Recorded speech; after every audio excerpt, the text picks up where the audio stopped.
Yaxshimisiz do'stlar? Men sizlarning yuzi tuvan Xijiljon do'stonlar yondim. Bugun sizlarga so'zlaydigan kinoimiz bo'lsa, Hindistonning Singapurda turishliq dangliq polvini, kalta ishtinni ichiga kiydigan Hindistonning xosiyatli odami Krishning hikoyasi. Kichik chig'idan boshlab ota-onasidan yetim qolgan Krishish momisi bilan birga yashaydi. Uning aqliy iqtidori ham badan saposi normal insonlardan nechasi yuqori bo'lib, navramga ko'z tegib qolarmi deb o'ylagan bu momay navrisini ilib tog'liq jilg'iga ko'chib ketadi. Yaylaqa qo'yib bergan Krishish shunchalik kuchtingir ham g'azab chapadigan bola bo'lib, paylansi oz deganda 6 da 0 edi. Mama, men qaytib keldim. Keşke talarda lolmillik qilib yursan ha. Men mushu uyda ishakdek ishlay ha. Bir ishga asqatmaysa ya. Mama yordamchi ishlaysiz, yordamchi beray, men chinqashdan tis beray. Voy bo'ldi, qo'ya. O'ynag'ini o'ynag'ini. Voy sen qilolmaysan bu ishlarni. Ma'qul. Voy bir ishga ya asqatmasa bular. Men mush uyga bir malayman. Nima ko'nay menga? Nima kun pensiya maoshimni ilib o'ynab yursam bo'lmamdi. Mama bo'ldiqlar, beshim og'riyotdi. Og'irmadi beshing. Kichik telefon qarab o'tdasan og'riydi shu. Ya bir to'y qilmading. Biz tanishtirgan qizlarni ya yaratmading. Mushundaqi o'tdasan osmondan tushamdasan xotin. Dal mushchaqda osmondan bir xotin parashyutga o'ltirib laylab tushdi. Buni ko'rgan Krishish, "Poh, mavi jahon tilganni berdik-a, deydi-da, ishtonning belbig'ini bo'shtib, oyoq chingitib, qoplan kabi yurib boradi. What a low pose!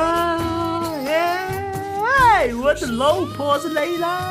What a! Krishish uchib berib bu qizvolni tutib oladi. "Menga tegamsiz. O'zimni tanishtirib betay qarang. Xobirimda chankam bor, 3-400 ming deykan bor. Ansirmiga nay qizchaq, ko'n uyga chaycham bor." Oy, bo'ldi, hayajonlanmang, vaqiraydigan ishlarga oldimizda. Amlet bu qiz hargizmi tirishning gaplariga hayajonlanmadi. Balki yompishiga vasvas tegayotgan daraxtning shoxlarining og'rig'iga chidamay vaqirayotdi. Krishish bu go'zal qizni yerga tashlabdi. Hamda qutqazuvchilarning kelganini ko'rib, asta mekinib oldi. Moviyada. Tiniq. Baka. "Ya pir, ishim bo'lmabdi ya. Bundan keyincha bu qizni yoshi Pirya deb chaqiraylar, ha?" Periya? Nima degan chiroyli qizim bu? Bu qiz bilan bir chang Hindistoncha usul o'ynab olmasam, qandoqmi xalqqa yuz kelalayman?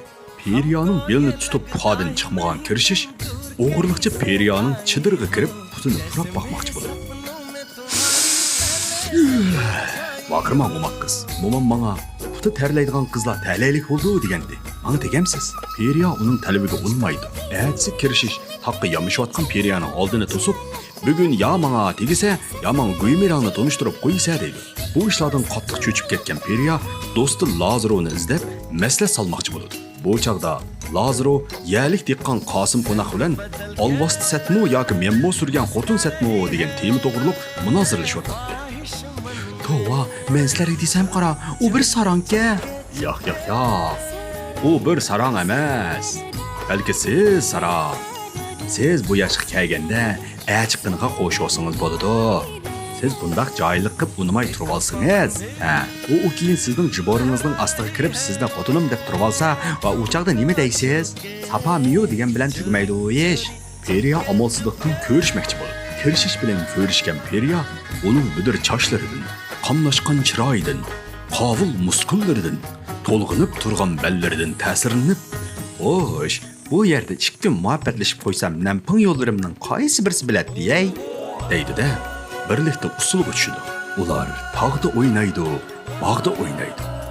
O'rmonlikda o'ynaydi, chimliqda o'ynaydi. Ishqilib siz biladigan yerning hammasida o'ynaydi. 2 puti shaloqshib ketguncha o'ynagan Periya dam ilish vaqti to'shib Singapurga qaytib ketadi. Periya bilan Lazarov bir axborot shirkatida ishlaydigan bo'lib, boshlig'i ularni chaqirib, "Sizlar ishga 3 kun kechikib keldinglar. Sizlarni ishdan bo'shdimi?" deydi. Lavdun xotinni umrda ko'rib baxmagan Lazarov o'diqib ketib, Kirishni setib o'tadi. Yey, Loban, bizcha bekor xotin kechikib qolmadi, qarang. Sizga qiqqas erdim birini deb qo'ydik. Ammo lekin u yigit dahshat yomon. Endi g'ozada qanchalik yomon men bilmayman, ma biladi. Mening bilishimcha, uning opsi Tarzan, dodisi Bahubaliga. Siz yaxshi o'ylab biqni. Biz bu bolani aklib, kino ishlasak, Denzan Jönfa degan vash ustiga qarab mangsa, peyzi bo'ladi emasmi? Bu gapni anglagan boshliqi xo'shalligida u bolani chaqirib keling, biz biz TV tatayli deydi. Periya Lazarovning qilgan bu ishlardan qattiq ranjiydi. Hamda darhol kirishga telefon qilib, "Apam sizni bir ko'ray" deydi deb kirishishni Hindistondan oldab Singapurga aka olmoqchi bo'ldi. Buni anglagan kirishish bu xush xabarni momisiga yetdi. Voy, nima deydigan sa balam? Ey, bir o'g'il bola erkak turib, qiz bolaning yeniga boramsa? Yey! Qo'shni xo'limlarning oldida sat emasmi? Kelsin o'zi. Xas bo'ldimi? Hozir qizlar yomon bo'lib ketdi. Voy, mo'ma, sen o'zingmi qiz bola-ku? Yey, men degan bir qer jo'kan. Bofi bo'g'inimgacha xili yillar bo'lib qoldi. Uning ustiga bizning davrning qizlariga o'xshamdi. Bizning davrimizning qizlari-chi bir-biridan nesil. Hozircha undaq qiz bolani topqilib bo'lmaydi. Kirishish momisining javobiga qoyil bo'lmaydi. Amalsiz qolgan bu mo'may kirishga haqiqiy ahvolni aytdi. Amaliyotda kirishning dadisi tirishish tug'ma ahli kamchuk bo'lib, bechora mo'may ming bir taslikda cho'ng qilib o'lab qo'ygan edi. Bir kuni tirishish ayol bilan o'rmonlikda bir ishlarni qilayotganda bir lanjingling to'satdan paydo bo'lib qoladi.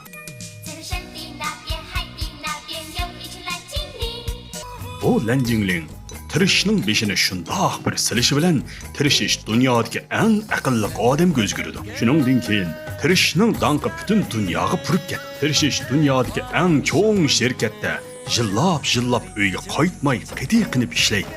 Kirishning opsi bo'lsa, dal shu vaqtida qo'saq ko'tardi. Kirishning opsi kirishni tuqqan kuni dadasining o'lim xabari yetib keladi. Qo'shnilarning hammasi voy bu balaga ko'zi tegibdi deydi. Mana sen bu dadangdek intayin aqlli bola oldun. Hamda bu kuchtingir yerin dadangni tatmadi, kimni tatdi bilmedim. Lekin sening mi oqibating dadangdek bo'lib qolmishsin deyman-ku balam. Senimi ap kechivatma?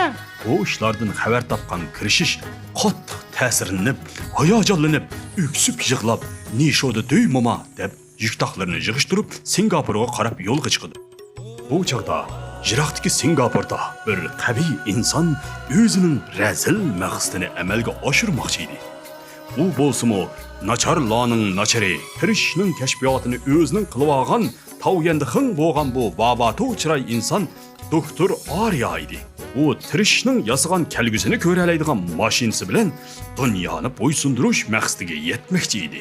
Aeroplandan tushgan kirishish Periya bilan ko'rishibla, "Menga tegamsiz" deydi. "Voy, siz undaq aldirmang, boshda biz uyga bir boraylik" deydi-da, kirishishni uyga yapmadi. Taqazzo bo'lib ketgan kirishish Periyaning qo'liga uzukni sep qo'ydi. Hamda "Sizga uzukni sep qo'yay, bo'lmasa talada laylangishib yurmang" deydi. Bu ishdan ta'sirlangan mehmondo'st Periya "Ma'qul, men ishga ketdim, o'zingiz bozor aylanib turing" deb ketaverdi. Kirishish aylanib Guangchangga kelganda bir gumpa o'ynayotgan bolani ko'rib qoladi. Bu bola Taylanddan kelgan dangliq gumpa mahiri Tony Jo'ning qo'shnisi Tony Jing bo'lib, o'zining mib singlisiga iyoni to'playotdi. Uning tez kuniga qolganligini ko'rgan kirishish qaltigini chiqarib shundoq bir o'ynatdiki, maydondagi cho'kallar chirchor chaqirishib ketdi. Bu ishkaylan shuningdan keyin yaqin do'stlardan bo'lib qoladi. Hey adash, sening pek uzunki, mening pek qisqa. Undaq dema adash. Meninkini pek uzun chaqilgan bo'lsang, kirishish demay qisqartib, kir deb chaqirsang bo'laverdi. Ular o'zining ismining uzun qisqaligi to'g'riliq munozara olib bordi. Atsi Periya kirishishdan beso'roqsiz odam va tabiat programmasiga chaqirib, orangutan bilan musobaqa solmoqchi bo'ldi. Buningdan xabar topgan kirishish qattiq ranjib ketdi. "Nima qildingiz bu Periya?" Voy, nim bo'pti-ki? Siz bularga-chu o'g'il bola erkakning qandoq bo'lganligini bir ko'rsatib qo'ymamsiz? Xap, mana amasa erkakligimni bir ko'rsatadigan kirishish o'zining husni jamoli bilan, uzun yillik tajribasi bilan o'ngishli holda orangutanni keltirib oladi.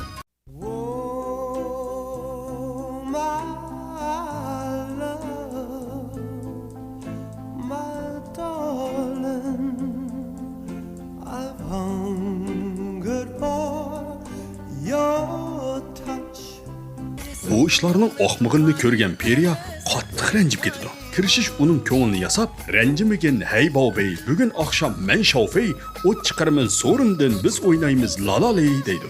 O'ylamagan yerdan bu so'ringa rost degandek o't ketib, o't ulg'ayib ketdi. Amalsiz qolgan kirishish odamlarni qutqazmoqchi bo'ldi. Өзінің сырының oshkorlanib qilishidan qo'rqqan kirishish yerdan bir eski niqobni ilib, Shaparang polvonning Gaufon nusxasiga o'zgardi. Hamda naq maydondagi bolalarni bir-birlab qutqizib chiqdi. Ertasidan boshlab axborot vositalari bu ishlarni qattiq tashviq qildi. Yaxshimisizlar do'stlar? Tushunganki, o't haftada bir niqobli qahramon paydo bo'ldi. Bu odam zodi kim? Nereden keldi? Maqsadi nima? Bu savollarga qiziqsangiz, diqqatingiz davomli ayollar zinnati degan programmamizda bo'lsin. İxtiyoriy muxbirimiz Asad Yasin alayda xabar qildi. Bu niqobli polvonning kirishish ekanligidan gumonlangan Periya bir o'yin o'ynab, kirishishni sinab boqmoqchi bo'ladi. O'ylamagan yerdan bir to'p rost lukchaklarga uchrab qoladi. Kirishish bo'lsa, buni Periyaning o'yiniga deb bilib, "Söyben dama" deb yerda yetib berdi. Lukchaklar ketgandan keyin haqiqiy ahvolni bilgan kirishish niqobli polvonga o'zgarib, lukchaklarni izlab berib, o'zigini qaytarib olmoqchi bo'ladi. Lukchaklarni purab topgan kirishish bir yurish gimnastika harakatlari bilan lukchaklarning mo'misini ko'rsatib o'tadi. Kirishishning motosimi "Men sendan qalamtim hey" deb hamma dushmanni chopitlab yiqitib o'tadi. Dal mushu chog'da shunchalik to'g'ri kelib qilib, dal mushu atrofda o'tib ketib qolgan Tony Jing kirishni to'nib qoladi. Pungyo, biletdim sening yomon bir nima ekanligingni. Dostum, bu niqobni $25,000 ga tegishkili bo'ladi. Berib singlingni davolat. Undaq qilsak qandaq bo'ladi? Men bundaq yuzsiz ishlarni qila olmayman. Ko'nglim qat'iy ko'tarmaydi. Bu shon sharafni men qat'iy qabul qila olmayman. Ertasi butun dunyo Tony Jingning niqobli polvon ekanligidan xabar topadi. Bu ishdan qattiq umidsizlangan Periya uyda o'zining tatgan filmlarini ko'rib, o'zirinib o'ltirdi. Dal mush chog'da bu filmning ichidan niqobli polvonning haqiqiy qiyofati chiqib qoladi. Oh my god. Kirishish. Bu mag'biyatlikni bilib qolgan Periya xo'shalligini ichiga patira olmay qoladi. Hamda do'sti Lazarov bilan maslahatlashib, muhabbati kirishishni televiziya stansiyaga arzon bahoda parchalab setib etmoqchi bo'ladi.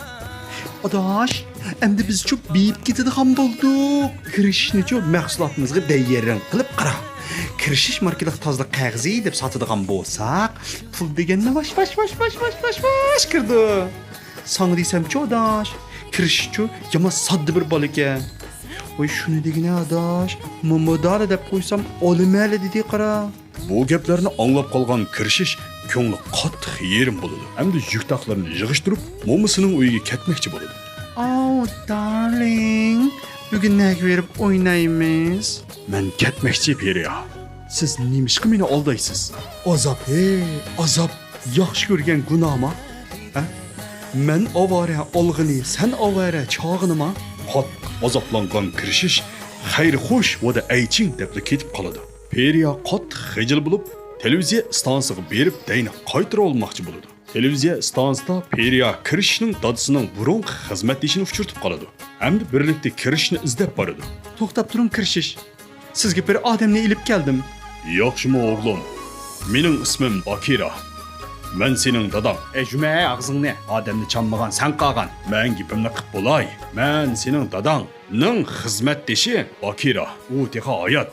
Bakira kirishga o'tgan ishlarning hammasini tafsiliy so'zlab berdi. Amaliyotda tirishish ayni vaqtda kelgusini ko'ralaydigan asbobni yasab chiqqan bo'lib, bu asbob orqali o'zining 10 minutdan keyin Ariya doktor tarafidan o'ltirib yetadiganligini bilib qoladi. Hamda asbobning hammasini buzib yetadi. Tirishish bo'lmasa bu asbobni ishlatgani bo'lmaydiganligini bilib ketgan Ariya doktor qaytadan bu planni amalga oshirish uchun tirishni so'lab qo'yib, saxta o'lim xabarini e'lon qiladi. Bu ishlardan xabar topgan kirishish dadisini qutqizish niyatiga keladi. Bu chaqda Aryan doktor o'ngishli holda kelgusini ko'ralaydigan kompyuterni qo'zg'atib oladi. Bu darajadan tashqari kompyuter o'lim xabaridan boshqa hech qanday narsani ko'rgili bo'lmaydigandek, Aryan doktor buningdan o'zining niqobli polvonning qo'lida o'ldiganligini ko'rib qoladi. Kelgusini o'zgartmoqchi bo'lgan Arya doktor niqobli polvonni yo'qdimi deb Tony Jingga qas qilib darg'azabga kelgan kirishish niqobini ilib dahshat egiz sakraydigan qor chekatkiga o'zgaradi. U egiz imoratlardan sakrab o'tadi. Haybatli to'lqinlardan uzib o'tadi. Oxiri suv bo'yidagi bir orolga chiqadi. To'satdan uni taraf-tarafdan Liangshan azmatlardek yasinib olgan dushmanlar qo'rishib oladi. Azmat, siz bakchapsizkan, o'zingiz yaltapan dayzon bo'lamsiz. Men degan yevan. Hoy, hoy, hoy. Hoy. Hech qanday dushman tirishning karton filmidek atgan mushlarni ko'tara olmaydi. kirishning bostirib kirganligini ko'rgan doktor Arya tirishish bilan Periyani tutqun qilib oldi. Oy, niqobli polvon, tezdan o'zingni oshkorla, bo'lmasa qiz do'stonga bir pay otaman. Gap qila, oy, qara to'shay. Menda vaygo bor, nimadan qo'rqaytdim deb o'ylagan kirishish oldiga kelgan dushmanning hammasini yasaydi. To'satdan doktor Arya o'q chiqardi. Lekin bizning kirishishning oldida o'q bilan to'qning farqi yo'q edi. U shundoq bir qo'lashmagan harakat bilan o'qni to'saydi-da, quyunga to'satdan o'zgarib, darg'azabga to'shqan mushtumlari bilan doktor Aryani mangulik dam ilishga chiqarib o'tdi. Shuning bilan bu kinolarimiz oxirlashdi. Yig'ib aytganda, bu kino Hindiston fantaziyalik kinolarining ichidagi ssenariyasi bo'lib qoladigan, ifodalash toza joyida bo'lmagan bir kino bo'lib, zerikanda ko'rsangiz bo'ladi.